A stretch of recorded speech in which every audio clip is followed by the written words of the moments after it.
mi fiel amigo. ¿Cuántos creemos que Jesús es nuestro fiel amigo? Él ha estado con nosotros siempre. Yo creo que si no se puede, déjenlo así. Vamos a dejarlo así. Amén. Gracias, Karen. Dios te bendiga.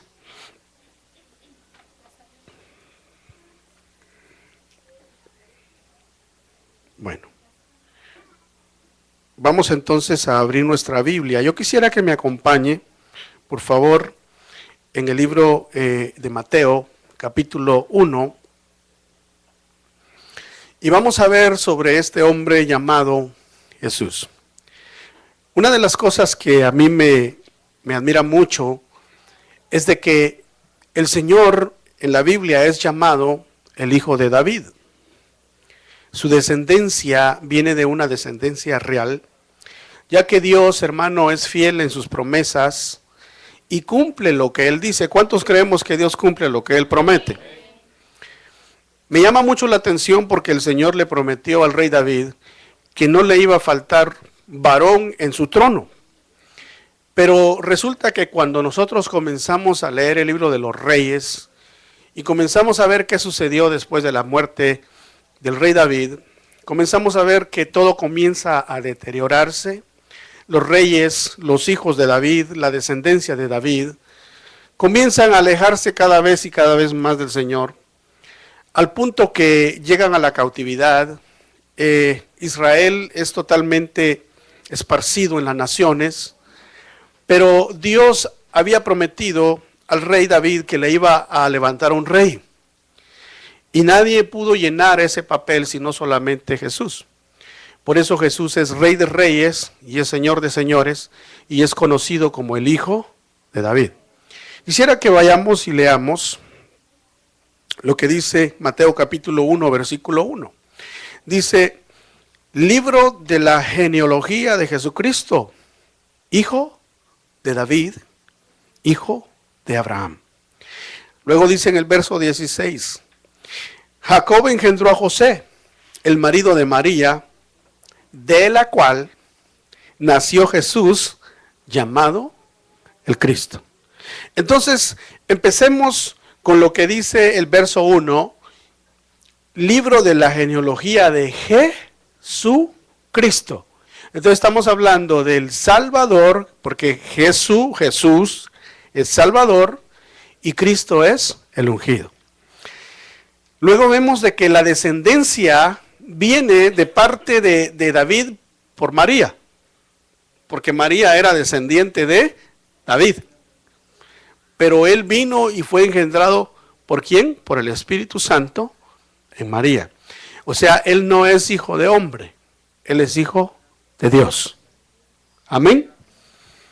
Veamos entonces uno de los puntos que quiero que nos enfoquemos. Primeramente dice, cuando llegó Jesús a la región de Cesarea de Filipo, preguntó a sus discípulos diciendo, ¿quién dicen los hombres que es el Hijo del Hombre? Ellos dijeron, unos Juan el Bautista, otros Elías, pero otros Jeremías o uno de los profetas. O sea, habían muchas opiniones de los hombres de quién era él. Pero el Señor vino y dijo, entiendo, hay muchas opiniones acerca de mí. Incluso el Señor conocía que habían opiniones aún de dónde él había nacido. Porque la Biblia nos enseña que él nació en Belén. Pero la gente lo llamaba Jesús, ¿de dónde? De Nazaret.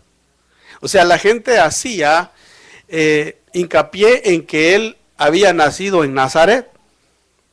Por eso cuando le preguntaron, o Felipe vino y le dijo a Natanael que había encontrado al Cristo, y le dijo, ¿y de dónde es? Lo primero que le preguntó fue, ¿de dónde es? Y él le dijo, de Nazaret. Y le dijo, ¿puede salir algo bueno de Nazaret? Era un lugar controversial. Entonces el Señor escondió aún su identidad de dónde él había nacido. Pero no porque él quería esconderla en sí, sino porque la gente nunca le preguntó. La gente nunca se interesó, solamente decían Jesús de Nazaret. Pues él dijo, bueno, ahí vivo, está bien, no hay problema. No hace mucha diferencia, porque el que creía en él tenía que creer por lo que veía, por lo que él hacía. Porque Jesús hizo milagros, ¿o no? Pero veamos entonces la pregunta de él. ¿Quién dice la gente que soy? Lo acabamos de leer. Pero le hizo esta pregunta a sus discípulos y luego veamos la respuesta de ellos y le dijo, ¿y vosotros quién decís que yo soy? Respondiendo Simón Pedro dijo, tú eres el Cristo. Le está diciendo, tú eres el Hijo de Dios, del Dios viviente. Y Jesús respondió y le dijo, bienaventurado eres Simón, hijo de Jonás, porque esto no te lo reveló carne ni sangre, sino mi Padre que está en los cielos. O sea que para conocer quién es Jesús, tiene que haber una revelación del cielo. Eso es lo primero que vemos. Por eso los hombres tenían muchas opiniones de él. Pero la verdadera opinión de quién es Jesús tiene que venir del cielo. Es una revelación. Por eso hay mucha gente que dice que cree en Jesús y habla muy bien de Jesús. Pero cuando llegamos al punto que el apóstol Juan nos dice que todo aquel que es nacido de Dios confiesa que Jesús es el Hijo de Dios, y al confesar que Jesús es el Hijo de Dios, estamos confesando que Él es el Cristo. Y al confesar que Él es el Cristo, estamos entonces reconociendo que Él puede perdonar pecados. Pero perdonar pecados solo Dios puede. Entonces estamos reconociendo que Jesús es Dios. Cualquiera que no reconoce que Jesús es el Hijo de Dios, que Jesús es el Mesías, que Jesús es el Cristo y que Jesús puede perdonar pecados, aunque hable muy lindo de Jesús, no es de Dios, no es nacido de Dios. Lo dice la Biblia, no lo digo yo. Entonces quiere decir que la revelación viene ¿de dónde? Del Padre, ¿verdad? Lo dijo Jesús. Veamos otro punto. Entonces ordenó a los discípulos que a nadie dijeran que Él era ¿quién? Miren lo que Jesús hizo. Ordenó a los discípulos que a nadie dijeran que Él era el Cristo. Desde entonces Jesucristo comenzó a declarar a sus discípulos que debía ir a Jerusalén y sufrir muchas cosas de parte de los ancianos, de los principales sacerdotes y de los escribas, y ser muerto y resucitar al tercer día. O sea, cuando vino la revelación de quién era Él, Él comenzó a declararles acerca de su muerte, acerca de su resurrección. Pero parece ser que los discípulos no entendían completamente lo que les estaba diciendo. No comprendían el concepto de lo que les estaba hablando, pero que en realidad no creían en su corazón que Él iba a morir. Y que no asimilaban de que Él iba a resucitar, aunque se los dijo muchas veces. La prueba de esto está cuando Él encontró a los dos discípulos que iban para Emaús. Les dijo, ustedes son insensatos y duros de corazón. ¿Acaso no está escrito que el Cristo había de padecer y luego morir y luego resucitar? Pero la mente, hermano, la mente humana puede comprender conceptos, pero la revelación solamente viene de parte de Dios. Por eso debemos de pedirle al Señor que Él nos revele la palabra cuando la leemos, que nos revele a través del Espíritu aquellas cosas que Él quiere que comprendamos. Veamos entonces otro punto. Ya vimos el primero, ¿quién dice la gente que soy yo? La revelación fue que Él es el Hijo de Dios a Simón Pedro de parte del Padre. La segunda pregunta es, ¿cuál es vuestra opinión del Cristo? Esto es muy importante porque aquí el Señor se estaba enfrentando a los maestros, a los eruditos, a los religiosos. Entonces no se trata, hermano, de ser religioso. Diga conmigo, no se trata de ser religioso. Se trata de conocer al Cristo. Teníamos una conversación la vez pasada con mi esposa y alguien más, y nos preguntaban, ¿qué pasa si una persona es de X religión? Pero él cree en Jesús, sirve al Señor y de repente muere? ¿Será que va al cielo? Entonces la respuesta es, no es de religión. La respuesta es, si esa persona recibió a Cristo como su Salvador personal, vio la palabra y vivió la palabra como está, y vivió una vida aceptable delante de Dios, al morir, ¿será que se salva? ¿O no dice la Biblia, todo aquel que invoque el nombre del Señor será salvo? Pero hay una peculiaridad, y la pastora lo leía esta mañana cuando leía acerca de Saulo de Tarso. Saulo de Tarso era religioso, muy religioso, era fariseo de fariseos. Pero ¿qué estaba haciendo Saulo de Tarso? Dice que él desde su juventud, en su corazón quiso servir a Dios.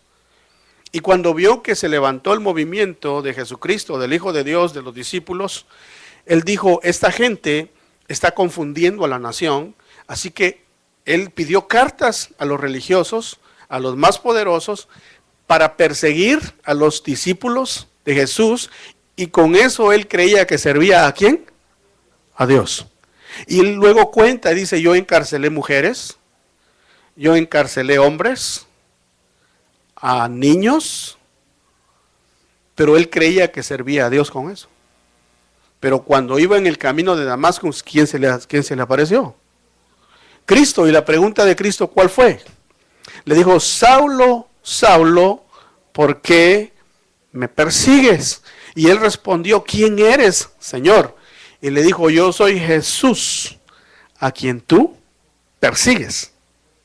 Qué sorpresa la que se llevó. Lo que le quiero decir es que no se trata de religión, porque Dios no hace acepción de personas. ¿Estamos de acuerdo en eso? ¿Sabe cuál es la prueba que Él no hace acepción de personas? La prueba somos nosotros. Porque si Él hiciera acepción de personas, nosotros no estuviéramos aquí este día. Pero el Señor siempre revela su verdad, así como lo hizo con Saulo. Entonces quiere decir que todo aquel que tiene un verdadero encuentro con Cristo, en esta vida, no después, sino en esta vida, Jesucristo se le va a revelar y le va a mostrar lo que Él quiere que esa persona haga y cómo Él quiere que viva. Eso está demostrado en la Biblia, ya que Pablo o Saulo dice que dejó todo lo que él creía antes de conocer y tener ese encuentro con el Señor, y comenzó a servirlo como Él se lo pidió. Entonces no es religión, pero es un encuentro. Pero en esta pregunta, ¿cuál es vuestra opinión del Cristo? Jesús estaba hablando con los religiosos de Israel, los rabinos.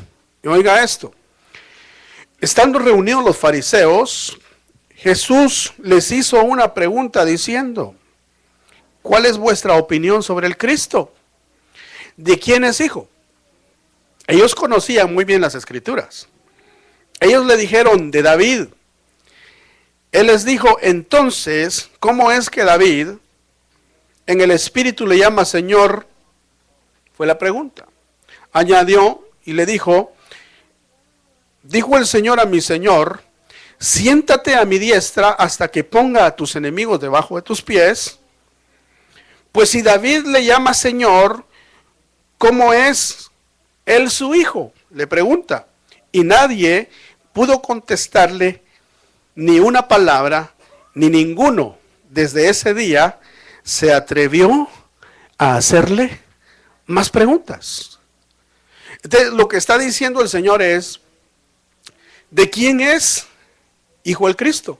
¿No acabamos de leer en Mateo 1:1 que dice Jesús, hijo de quién? De David. Les hizo esa pregunta, ¿qué dice la Escritura? Ellos le dijeron de David. Pero entonces, ¿por qué David lo llama Señor? ¿Por qué? Pongámoslo de este punto de vista. Cuando José el hijo de Jacob, llegó a Egipto y Dios lo exaltó y lo llevó a ser el príncipe de Egipto. Después de Faraón, él era el señor de Egipto. ¿Quién seguía siendo mayor? En la opinión, le pregunto. No, quitamos a Faraón. Entre José y Jacob, ¿quién era mayor? ¿Por qué Jacob era mayor? A ver, la opinión de ustedes, dije Jacob. ¿Por qué? Porque es el papá. Entonces quiere decir que un padre siempre va a ser mayor que el hijo. Y notemos que cuando Jacob se presentó ante el faraón, Faraón le dijo, ¿cuál es tu oficio? ¿Y qué le dijo él? Pastor de ovejas. ¿Cuál era el oficio de José? No, el oficio de José, ¿cuál era en ese momento? Era gobernador. Era el gobernador de Egipto. Entonces, viéndolo de un punto humano, ¿quién era mayor? José, ¿verdad? Porque era el gobernante. Era el presidente de Egipto. Pero aún delante de los hombres, y especialmente delante de Dios, el padre siempre será mayor que el hijo. Aunque el hijo llegue a ser el gobernante, en el gobierno, pues por supuesto, a él es el que manda. Pero humanamente hablando, ¿quién es mayor? El padre. Pues porque siempre será el padre. Entonces Jesús, tomando ese ejemplo, les dijo, entonces, ¿por qué David, siendo el padre del Cristo, por qué le dice mi Señor? Contéstenme ustedes eso. Los religiosos no pudieron contestarle. Dice que no le pudieron decir ni una palabra y nunca más volvieron a preguntarle nada. Porque ellos lo cuestionaban a él. Pero el Señor lo que está revelando ahí es su divinidad. ¿Cómo es que David le llama mi Señor? Porque Él es divino, porque Jesús es divino. Es esto que estamos viendo en Mateo 22, 44 al 46, usted lo puede encontrar también en Hebreos capítulo 1, y ahí lo podemos leer y darnos cuenta que el Padre le dice al Hijo, oh Dios, siéntate en tu trono, y le dice, y adórenle todos los ángeles. Entonces, ¿quién es digno de adoración? Solo Dios. Entonces Jesús le dijo a Felipe, el Padre y yo, uno somos. Solamente es la manera en que Dios se reveló a nosotros. Por eso, cuando vemos en el profeta Isaías, él nos dice que nacerá el Cristo de una virgen y su nombre será Emmanuel, que quiere decir Dios con nosotros. O sea, Dios se hizo hombre para estar entre nosotros. Veamos entonces otra pregunta. O no pregunta, sino un factor de la vida de Jesús. Jesús fue motivo de división.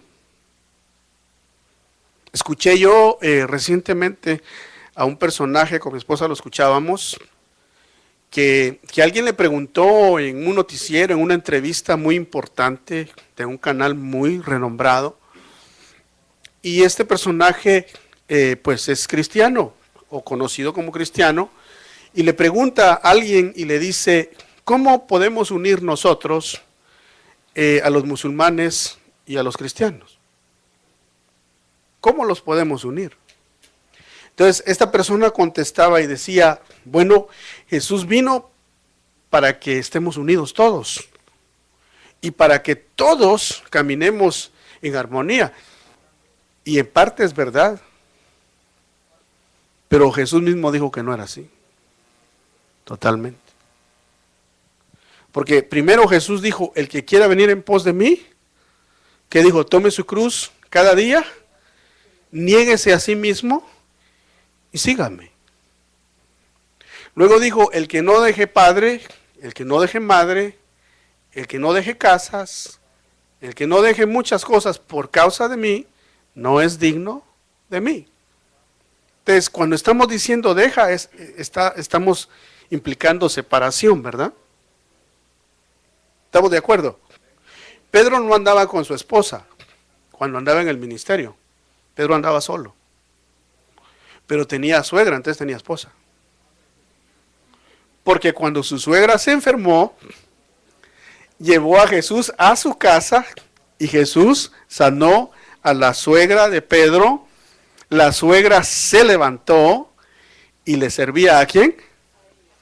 Entonces, quiere decir que las suegras son buenas. Amén. ¿Las suegras dicen amén? ¿Solo la pastora dice amén? Las suegras, diga conmigo, son buenas.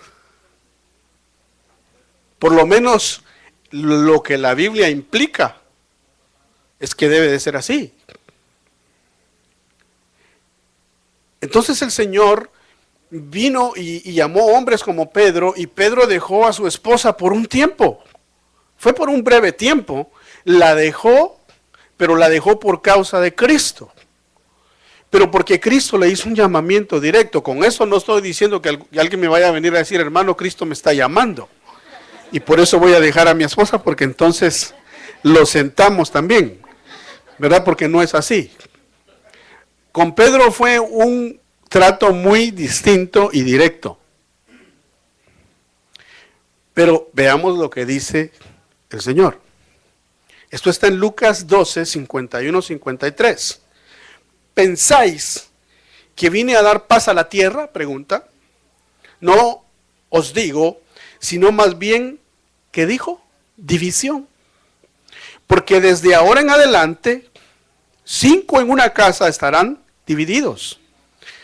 3 contra 2 y 2 contra 3. Estarán divididos el padre contra el hijo, y el hijo contra el padre, la madre contra la hija, y la hija contra la madre, la suegra contra la nuera, y la nuera contra su suegra. ¿Quién lo está diciendo? ¿Y quién es la causa de eso?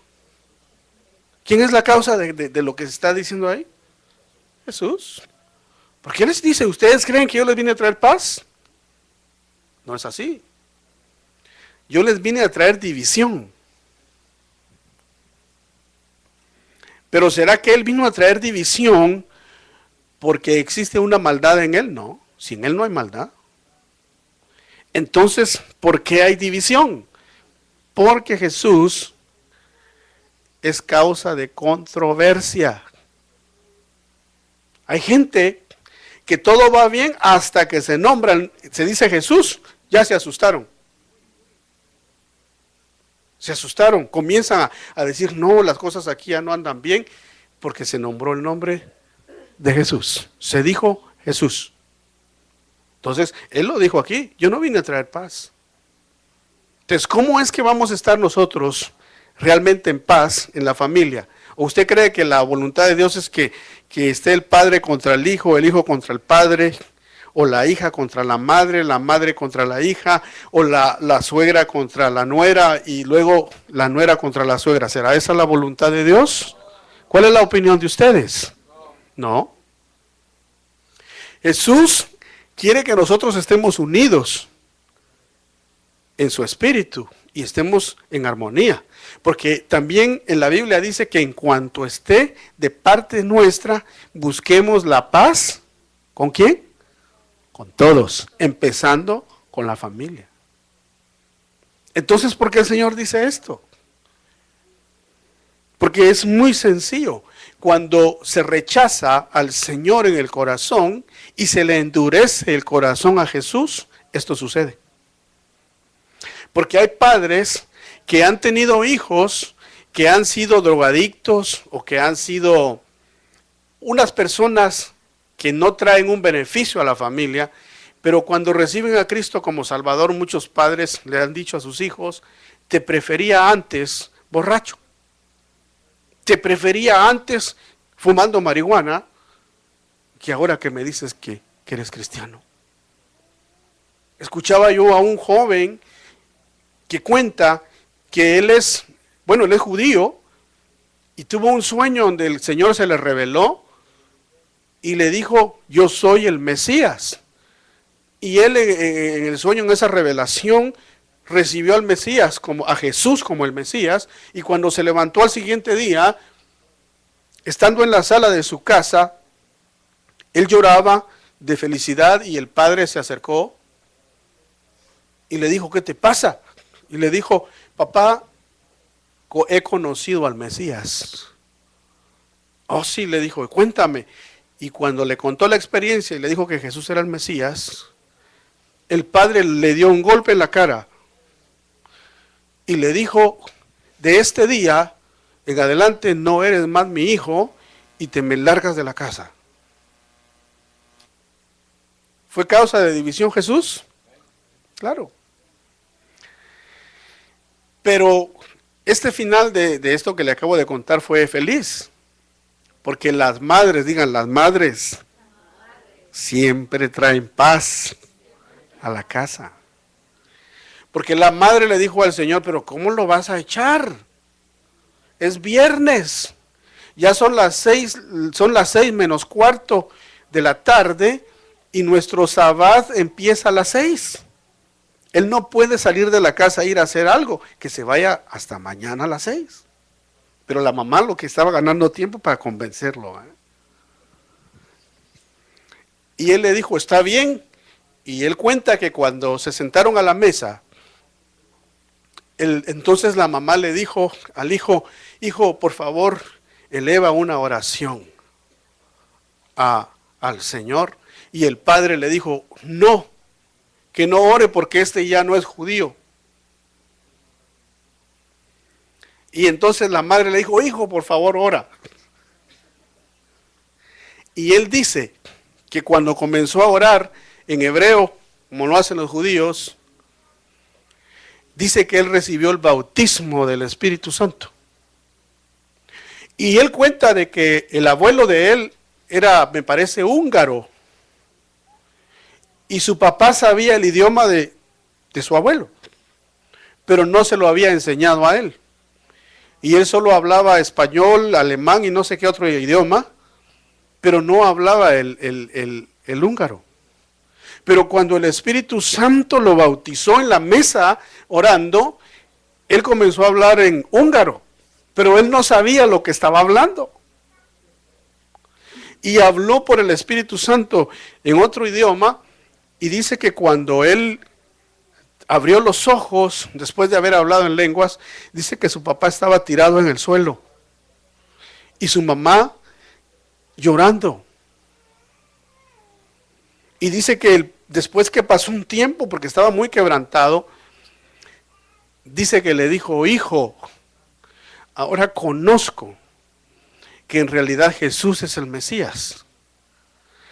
Porque tú me diste un mensaje en la lengua de mi padre, lengua que yo jamás te enseñé. Y en ese mensaje, hablando él en húngaro, le dijo el Señor a ese hombre que él se le había revelado a su hijo y que él era el Mesías. O sea, fue un final feliz, pero hubo una división antes, ¿verdad? Entonces, cuando Jesús entra a la vida de alguien, van a haber problemas. O sea, no se extrañe a alguien si recibe al Señor que todo le va a ir mejor, quizá va a empeorar el asunto. Porque Jesús no vino a traer paz, Jesús vino a traer guerra, pero para poner las cosas en orden. ¿Cuántos creen eso? ¿Sabe por qué le digo? Porque luego el apóstol Pablo le dice a un carcelero, cree tú en el Señor Jesucristo, ¿y qué le dijo? Y serás salvo tú y tu casa. Pero en ese proceso de ser salvo él y toda su casa, hubo guerra. ¿Comprende? Entonces, quiere decir que cuando el Señor viene a nuestra vida, no necesariamente todo va a salir bien. Es posible que nomás el Señor entre a nuestra vida, va a comenzar a haber guerra. Y puede empezar, según lo que dice el Señor, ¿en dónde? En la casa. Que es la guerra más dura que pueda haber. Pero el Señor nos promete que si nosotros confiamos en Él, Y que si nosotros le seguimos, como dijo él, que quiera venir en pos de mí, niéguese a sí mismo, tome su cruz cada día y sígame, el final va a salir un final feliz. ¿Usted cree eso, hermano? ¿Sabe por qué razón le digo esto? Porque Dios está en control. ¿Cuántos creemos que Dios está en control? Sigamos. ¿Le reconoció el gobernador Pilatos como el Hijo de Dios? ¿Qué dice usted? ¿No? ¿Sí? Veamos. Pilato le dijo, ¿qué haré entonces con Jesús llamado el Cristo? Todos le dijeron, sea crucificado. Y Pilato dijo, ¿por qué? ¿Qué mal ha hecho? Pero ellos gritaban aún más diciendo, sea crucificado. ¿Creería Pilatos? Él lo dijo como que ustedes dicen que ese es el Cristo. En otras palabras, ustedes dicen, yo no sé. O quizás lo dijo en burla, o quizás lo dijo con sarcasmo. Pero Pilatos creía que Jesús era inocente. Pero hasta ahí le llegó la revelación. Pero no lo vio como el Cristo. Entonces la pregunta es, ¿creerán entonces los gobernantes que Jesús es el Cristo? ¿Qué dice usted? Yo creo que es una respuesta que en una minoría es un sí y en un 95% es un no. Los gobernantes no creen que Jesús sea el Cristo. Veía recientemente, alguien puso una foto en el Facebook, alguien la puso, y veía en Guatemala a unos policías de rodillas, y habían puesto ahí un versículo que dice, toda rodilla se doblará.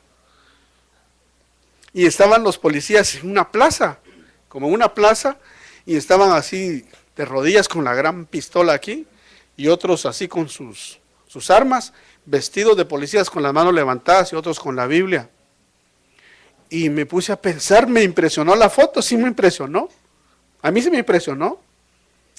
Porque obviamente esos policías han de haber sido cristianos porque hasta con Biblia andaban.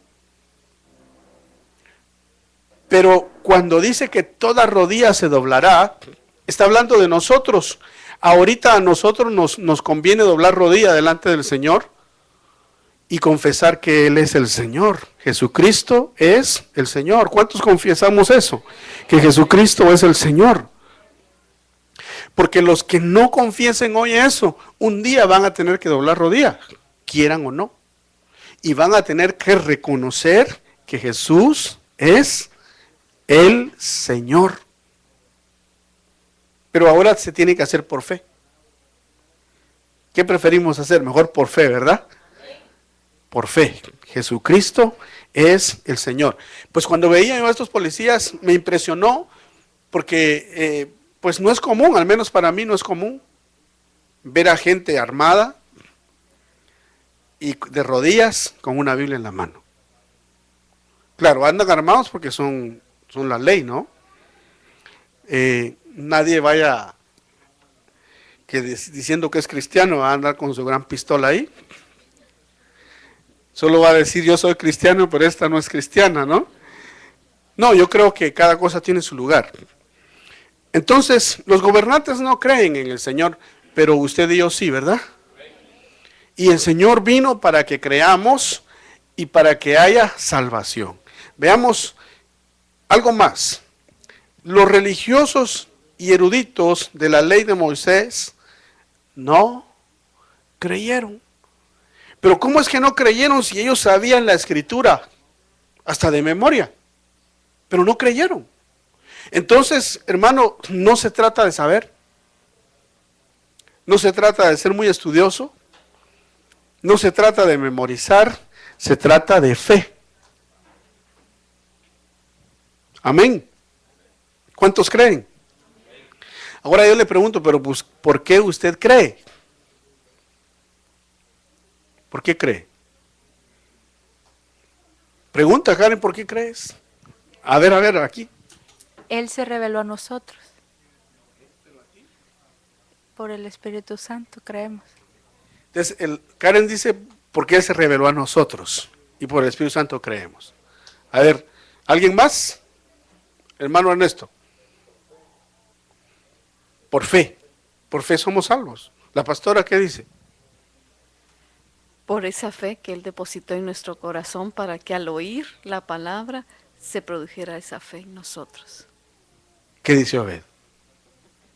Porque somos salvos. ¿Por quién? Jesús. Jesús. Porque en el único que hay salvación es en Jesús. ¿Qué dijo Jesús? ¿Usted cree que Jesús mintió? ¿Cuántos creen que Jesús mintió? Él nunca mintió, no dijo ninguna mentira. Pero ¿qué dijo Él? Yo soy el camino, la verdad y la vida. ¿Y qué dijo? Y nadie viene al Padre si no es por mí. Entonces, ¿a quién le creería más usted? Alguien que le diga, todos los caminos llevan al Señor, o a lo que dijo Jesús. Yo mejor le creo a lo que dijo Jesús, no me arriesgo a lo que otro diga, ¿no? Porque Jesús no miente, ni se equivoca. Entonces, veamos este pasaje, y dice Lucas 22, 66 al 69. Cuando amaneció, los líderes del pueblo, los sacerdotes, óigalo, mira cómo los describe. Primero lo describe como los líderes, los sacerdotes, los principales, los maestros de la ley. Les da 4 títulos.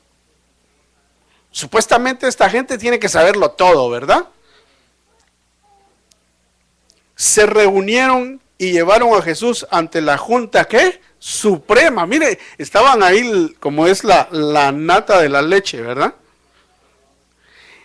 Ahí le preguntaron, dinos, ¿eres tú el Mesías? ¿Eres tú el Cristo?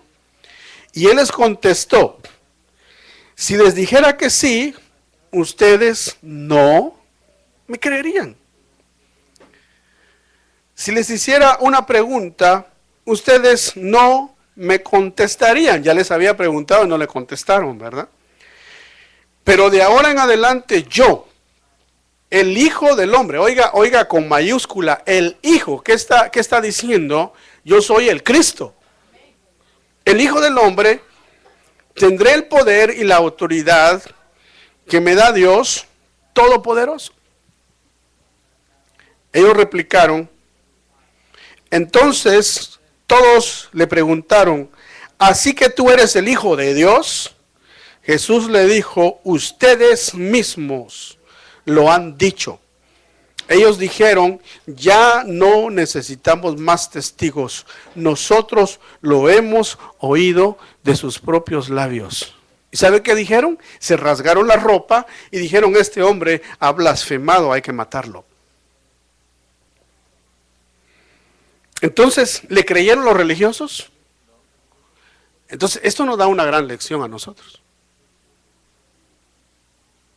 El apóstol Juan dijo, hijitos, no creáis a todo espíritu, porque no todo espíritu habla de parte de Dios. Entonces quiere decir que se puede presentar una persona muy piadosa, muy estudiada, muy preparada humanamente, muy reconocida, pero si el que lo oye no tiene discernimiento de parte de Dios, este personaje le puede estar mintiendo o le puede estar presentando a una palabra falsa de parte de, como que fuera de Dios, pero no es de Dios. Entonces, ¿qué es lo que nos va a nosotros dar testimonio de quién es Cristo? ¿Quién es el que da testimonio acerca de Cristo? El Espíritu Santo. El Espíritu Santo es el que dice, este es el Cristo. ¿Sabe por qué nosotros creemos en Jesús? Porque nos dieron un regalo. Jesús, Dios nos regaló la fe para creer en Jesús. Y el Espíritu Santo un día nos convenció de que éramos pecadores y que necesitábamos arrepentirnos. Eso solo el Espíritu Santo lo puede hacer. Si usted lo cree, denle un aplauso fuerte al Señor. Porque aunque pareciera para muchos que estamos hablando locuras, de todas maneras el Señor dijo que la locura de Dios es mayor que la sabiduría del hombre.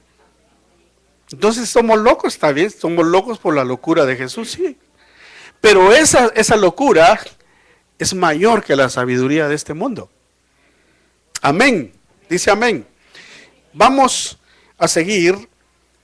Y solamente quiero leer esto a lo que le hice referencia. Leímos Lucas, ahora lo quiero leer en Mateo. Mateo 26 dice: entonces el sumo sacerdote levantándose le dijo: ¿no respondes nada? ¿Que testifican estos contra ti?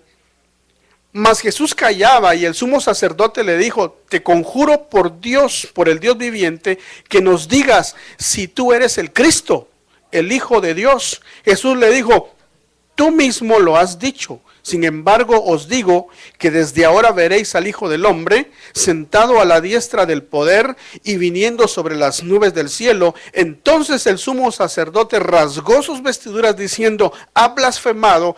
¿Qué necesidad tenemos de más testigos? He aquí, ahora mismo habéis oído la blasfemia. Entonces, ¿a Jesús de qué lo acusaron? De blasfemo. ¿Sabe que también lo acusaron a Jesús? De endemoniado. Le dijeron: tú lo que tienes es un demonio. Por eso echas fuera a los demás demonios. A Jesús le dijeron de todo. ¿Sabe qué le dijeron también? Tú eres un hijo ilegítimo. Tú no tienes papá. José no es tu padre. Saber quién es tu papá. Tú eres hijo ilegítimo. Lo trataron.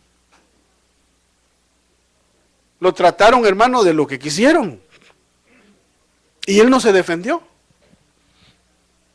¿Por qué él hubiera podido defenderse? Él hubiera podido decirles: no, si yo soy obra de Dios o el Hijo de Dios. Él no les dijo nada. No discutió con nadie. La Biblia dice: no amenazó a nadie. ¿Hubiera podido amenazar? ¿Qué dice usted? ¿Qué les hubiera podido amenazar cuando le dijeron: ¿qué más necesidad de testigos tenemos? Ha blasfemado. ¿Qué les hubiera dicho? Espérense que resucite y van a ver. No les dijo nada. ¿Por qué razón? Porque el Señor nos da una lección grande. Él lo que quiere es que nosotros lo busquemos por fe. Así como aquel ciego que sanó al Señor, que lo creyó por fe, porque no lo había visto, y cuando vio, Jesús desapareció, y cuando lo encontró, cuando le dijo que él era el Cristo, dice que lo adoró. Bueno, una cosa maravillosa esa, ¿verdad? Yo no sé cómo estaría usted si después de que Dios lo sane, ¿cómo estaría? ¿Cuántos hemos estado enfermos aquí? ¿A cuántos le dio esa gripe tan fuerte que andaba dando? ¿Y cómo se sentían cuando estaban con la gripe? Horrible, ¿verdad? Se siente uno que ya hasta por momentos se va. Pero cuando ya le viene y el cuerpo ya se sana, ¿cómo se siente? Distinto. Ahora imaginémonos nosotros estar en una situación en la cual el Señor viene y toca nuestro cuerpo y nos sana. ¿Cómo le corresponderíamos a Él?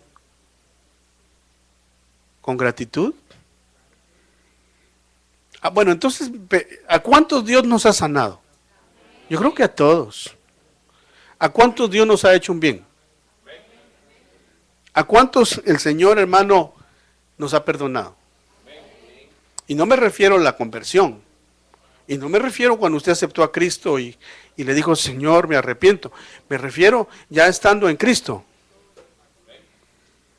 ¿Cuántos de los que estamos aquí hemos pecado, hermano? ¿Puede levantar la mano o podemos levantar la mano? Y nos ha perdonado el Señor. ¿O le ha reclamado el Señor? A ninguno.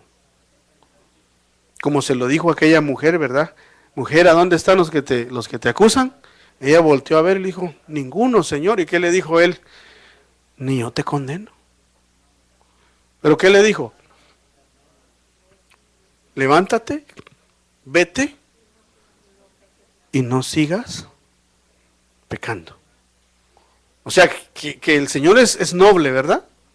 Con nosotros, pues tenemos mucho que agradecerle. Concluimos, los judíos tampoco le creyeron. Entonces los judíos le rodearon, eso fue antes de este pasaje que vimos, y le decían, ¿hasta cuándo nos vas a tener en suspenso? Le decían.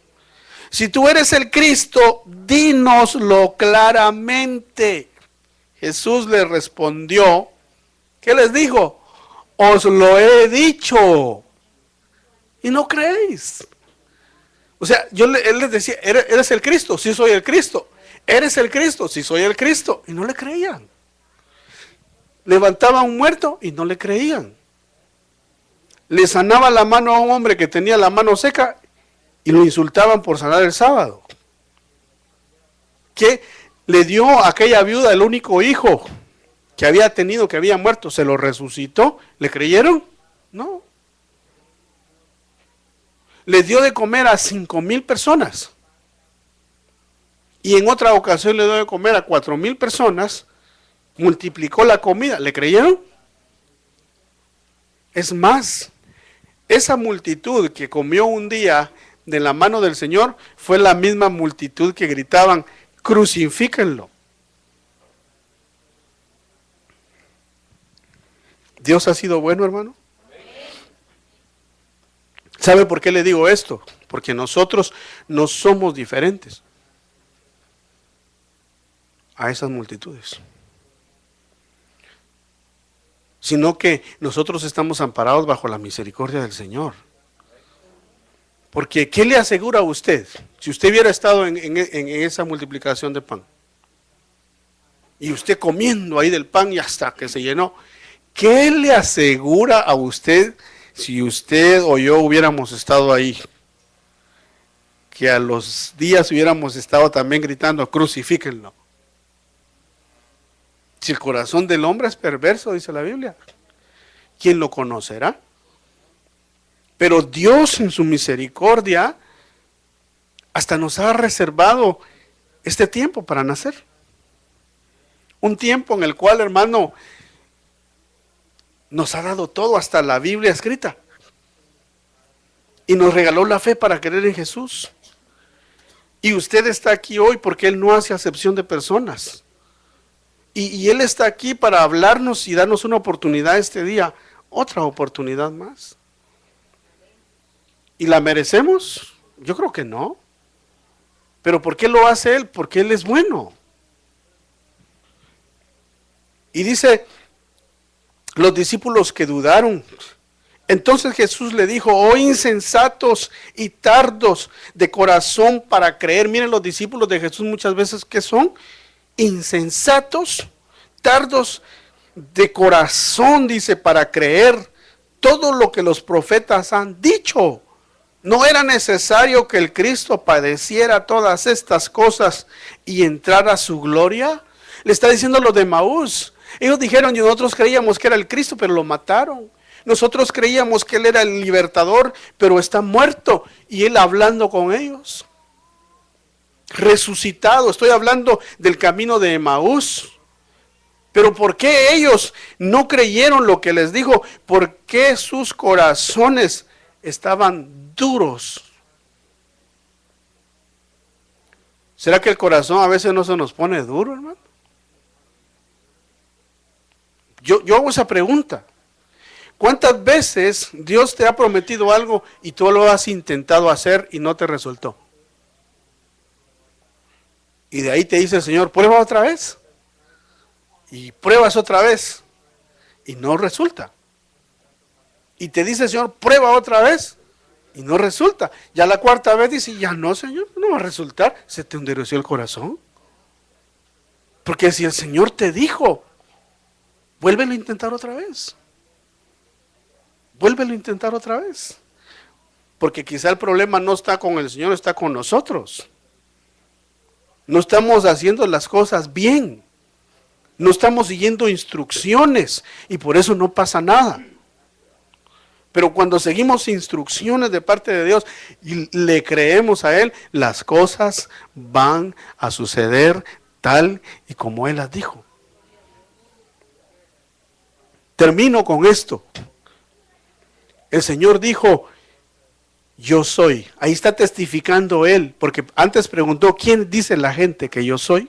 Pero aquí se está expresando Él de sí mismo y está diciendo, yo soy el buen pastor. Y el buen pastor da su vida por las ovejas. ¿Cuántos son ovejas de Cristo? ¿Cuántos somos ovejas de Cristo? Entonces, si tú eres oveja de Cristo y Él es tu gran pastor y Él ha puesto su vida por ti y por mí, ¿será que no te puede dar cualquier otra cosa? ¿Te podrá dar otra cosa, hermano? ¿Qué decimos? ¿Sí o no? Pues si ya nos dio todo, nos puede dar entonces cualquier cosa que necesitemos y que esté en la voluntad de Él. Por eso yo te digo, ¿quién es ese hombre llamado Jesús para ti? Para mí es mi gran pastor. Yo le creo a Él su declaración. Y yo creo que tú también, hermano, ¿verdad? Podemos entonces en esta hora pedirle a nuestro gran pastor, a nuestro libertador, que venga y nos renueve esta mañana. Que nos dé nos renueve nuestros pensamientos, nuestras ideas, nos renueve nuestra fe. Tal vez alguien de los que estamos aquí necesita ser renovado en su fe. Tal vez alguien vino dudando. Tal vez alguien dijo, Señor, me levanto esta mañana y esta es la última vez que yo voy a ir a la iglesia. Tal vez alguien se levantó así. Señor, te presento mi carta de renuncia. Esta es la última vez que yo te voy a buscar a la iglesia. O quizá alguien se levantó diciendo, ¿para qué es vivir así? Yo no veo nada, no resulta nada. Pero el gran pastor está aquí. Y te trajo porque te escuchó la oración. Te escuchó la carta de renuncia que le estabas poniendo. Y le dijo a este servidor, tienes que predicar acerca de aquel hombre llamado Jesús. Porque traía la respuesta para lo que le estaba diciendo. Y no solo los que estamos aquí, sino aquellos que nos van a escuchar o que nos están escuchando en otros lugares.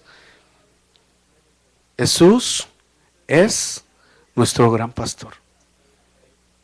Póngase de pie, cierre sus ojos, levántele su corazón al Señor. Y te voy a pedir, hijo, que por favor me ayudes a ministrar. Y que le levante su mano al cielo y le diga, Señor Jesús, yo creo en ti. He tenido fracasos. He tenido dificultades que me han traído dolores, que me han traído malas experiencias, pero sigo creyendo en ti. ¿Puedes decir eso al Señor? Pero sigo creyendo en ti. Aunque las cosas no salgan como yo esperé, aunque las cosas no hayan resultado, yo sé que tú estás trabajando en mi vida. Reconozco que en tus manos estoy y que nada de lo que estoy viviendo hoy será para siempre así, sino que tú traerás un momento en el cual traerás solución a lo que ahora estoy pasando. Pero mientras espero, sigo creyendo en ti, Señor. Dile, Señor, renueva mis pensamientos. Renueva mi mente. Quita esos pensamientos de duda que han salido y que han llegado a mi corazón. Quita, Señor, la negatividad por las malas experiencias que he tenido. Ayúdame. Dile, hermano, levántame. Si has caído, si te has deslizado y has tropezado, y quizá pensabas en no levantarte más y decir, Señor, aquí me quedo, le puedes decir hoy al Señor, levántame. Tómame de la mano, Señor, y levántame, porque tu palabra dice que 7 veces cae el justo, mas de ahí lo levantará su Señor. Si quizás has estado, hermano, esperando una promesa en tu vida y no ha llegado, y la ves muy lejos, dile, Señor, pero en ti esperaré. Pero en ti esperaré, Señor. Si quizás has tenido problemas, quizá con tu forma de ser, tu carácter, actitudes que no hemos podido controlar, pero hoy es el día en que le digamos, Señor, ayúdame a creer. Ayúdame, Señor. En mi carácter, ayúdame, Señor. Moldéame. Ayúdame a seguir tu ejemplo, porque no tengo un ejemplo mayor que el tuyo. Que nunca amenazaste, que nunca discutiste, que nunca alegaste tus derechos, pero tú eres el que me haces justicia. Señor, en ti creo, digámosle, en ti creo, Señor. Traigo mis problemas, traigo mis cargas, todas mis ansiedades delante de ti, Señor, porque creo que eres ese hombre llamado Jesús, el Mesías, el Cristo, el Hijo de Dios, mi Salvador. Eres mi gran pastor.